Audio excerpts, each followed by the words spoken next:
Hey guys, so I was tagged by Trav Plays Games over at the Polykill podcast to show my 5 highest value NES games.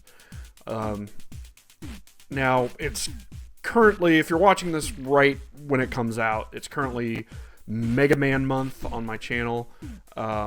So this is kind of breaking it up. I'm going to have a Mega Man 11 review out next week, so look forward to that, because I'm looking forward to it. But this still has some Mega Man flair to it, because you know that Mega Man games on the NES are fairly expensive. So, to get started, we're going to talk about my least expensive of the most 5 expensive games, and that's Mega Man. So, I got Mega Man at a local game store. It's actually like a local game chain, but at this particular store, they were selling it for $45 at the time, and I think it's actually down to like 41 according to the ever reliable price charting. No one likes price charting, but you know what? I don't care. It just gives you a good overview of what prices are right now. It's not exact science. It doesn't matter. I'm using price charting for this list. Big deal. Anyway, so Mega Man. And I gotta lay off the table because my camera shakes. So Mega Man, I got them down to 40 because of that right there. They were pricing it at 45. I got them down to 40 because of the rip in the label. Now, some collectors would look at this and be like, well, I'm not going to buy this game. I don't care. Man, I play the hell out of this. This is like one of my favorite Mega Man games. I don't care. It's not objectively the best Mega Man game, but I really, really enjoy it. So that's my first game in this list. It was about $45. All right. So the next game I have is Shatterhand. This game is super cool. I have not beaten it yet. I haven't really put a ton of time into it. I have played through a couple levels, but I haven't beaten it. I bought this for $30 from my buddy Derek Moore. I think I broke it. He is part of our channel now, the Brasel Spective. So he's a cool dude. He sold this to me at a kind of a discount because why not? I don't know. So price charting has it for like 42. You know, it'll go up and down. Again, price charting, the best site ever, according to nobody. Except for myself, because I like using it as a reference, and I'm going to keep saying that. So, yeah, that's Shatterhand. My next game is actually only $20 loose. Conquest of the Crystal Palace. So you ask, why do I have this on this list if it's only $20 used? Loose. $20 used. $20 loosed. You know what I'm trying to say. Well, I actually have it complete in box. I keep my complete in box games out and on the shelf, so I can easily access them if I want to play them.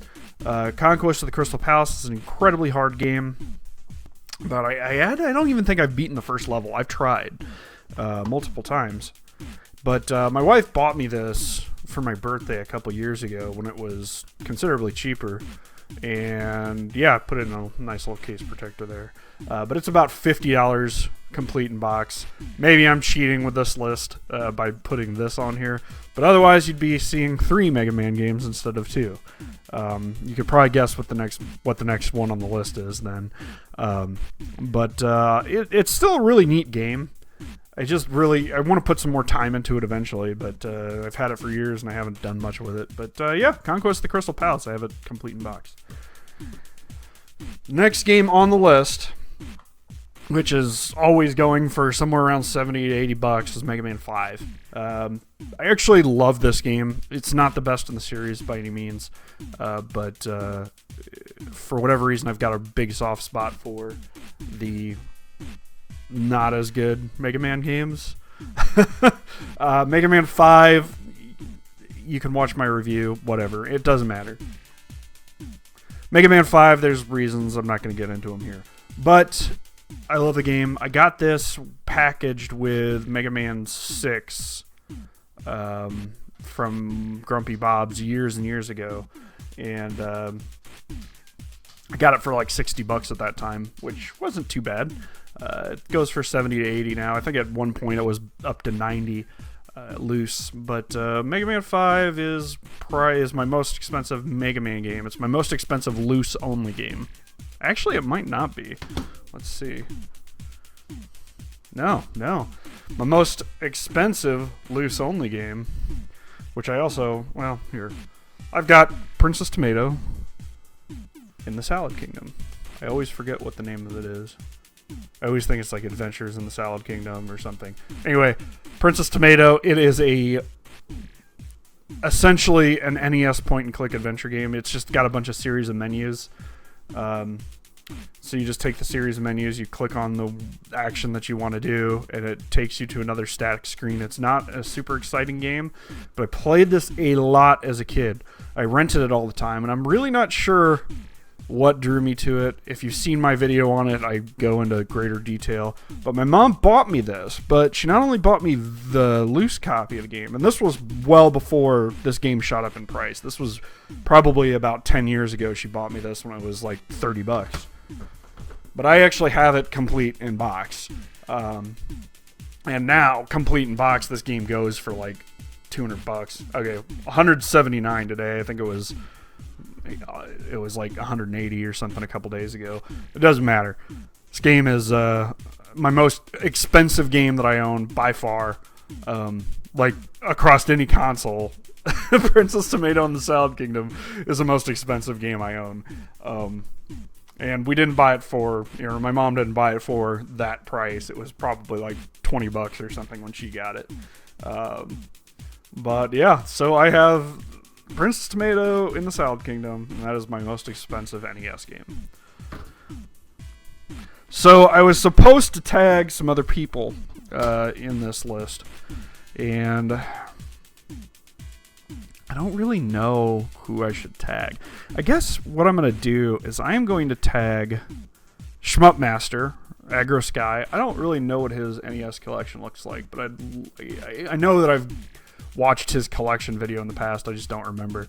I don't know what expensive NES games he has. He might have some crazy ones. He might not have very many expensive NES games. He might just have Mega Man games like I do. So we'll tag him. We're also going to tag Ace from Samurai Pixel Cats just because I think he's a cool dude and I want to send some traffic over to his channel.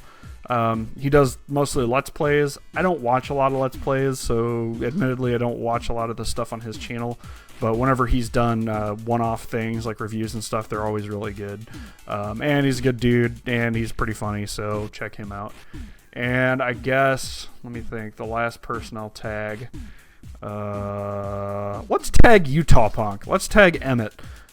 He hasn't done a YouTube video in some time, and I'm sure he'd maybe kind of slightly hop at the chance to do a video like this. So he's got some like interesting Famicom cartridges and stuff, so he might have some weird stuff to share. So we'll tag those three and we'll call it good. But that's my video. Go watch the video that tagged me, Trav Plays Games from Polykill Podcast. His video is actually like super funny. Like he actually like put a lot of time and effort into this list video, and whereas I am just kind of talking at the camera. So go check his out too, because his is really fun. I appreciate you guys for jumping in and watching this.